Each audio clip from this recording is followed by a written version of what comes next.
बिस्मिल्लाहिर्रहमानिर्रहीम। अस्सलामुअलैकुम। Health wise में आप सबको खुश आमदीद।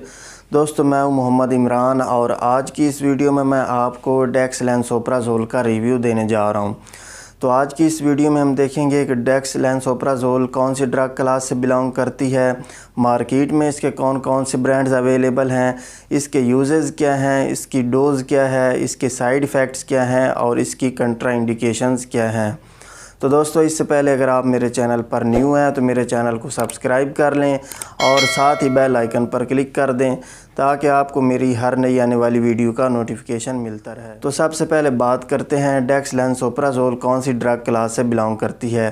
डेक्सलैंसोप्राज़ोल proton pump inhibitor drug class से बिलोंग करती है।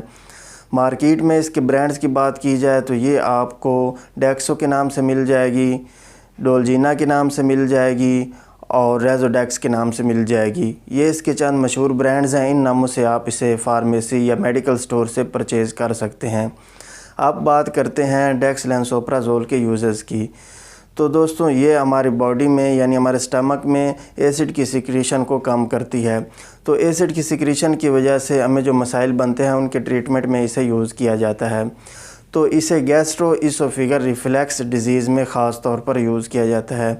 गैस्ट्रोइसोफेगल रिफ्लक्स डिजीज़, जिसे शॉर्ट फॉर्म में गैड भी कहा जाता है, इसकी अलामात की बात की जाए तो इसमें आपके स्टमक से जो एसिडिक जूसेस हैं ये आपकी खुराक की नाली यानी ईसोफेगस में चले जाते हैं, या बाज़ औक़ात आपकी जो खुराक है वो खाने वाली नाली में आ जाती है, जिसकी वजह से आपको सीने में जलन होती है।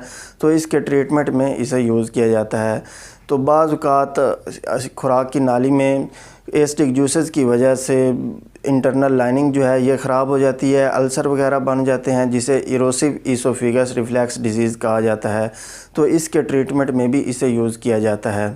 तो फ्रेंड्स, हार्ट बर्न यानी सीने की जलन के लिए ये बहुत ही इफ़ेक्टिव मेडिसन है। अब बात करते हैं इसकी डोज़ की। तो ये 30 mg और 60 mg कैप्सूल में अवेलेबल है। इसकी डोज़ जो है ये कंडीशन पे डिपेंड करती है। तो अगर आपको ईसोफेगल रिफ्लक्स डिजीज़ है, सिंपली आपको हार्ट बर्न महसूस हो रही है, तो उसके ट्रीटमेंट में इसकी 30 mg once daily dose prescribe की जाती है। लेकिन अगर इरोसिव ईसोफेगल रिफ्लक्स डिजीज़ है, मतलब आपकी ईसोफेगस में खुराक की नाली में ज़ख़म वगैरह बन चुके हैं, इन्फ्लेमेशन हो चुकी है, तो उसके ट्रीटमेंट के लिए इसकी 30 mg सुबह शाम डोज़ प्रेस्क्राइब की जाती है फॉर 4 वीक्स। इसके बाद इसकी जो मेंटेनेंस डोज़ है वो 30 mg वंस डेली प्रेस्क्राइब की जाती है। अब बात करते हैं इसके साइड इफ़ेक्ट्स की।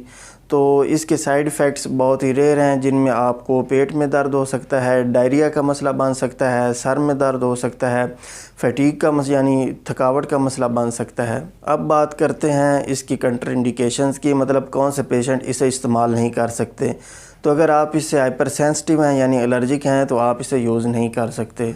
तो दोस्तों, उम्मीद है आपको आज की वीडियो पसंद आई होगी। अगर वीडियो पसंद आई हो तो इसे लाइक और शेयर ज़रूर करें, और अगर आपके माइंड में कोई क्वेश्चन आ रहा हो तो आप कमेंट सेक्शन में पूछ सकते हैं, और मज़ीद किसी दूसरी मेडिसिन या मेडिकल रिलेटेड टॉपिक के बारे में जानना चाहते हों तो उसका भी कमेंट सेक्शन में बता दें। अगली वीडियो आने तक अल्लाह हाफ़िज़।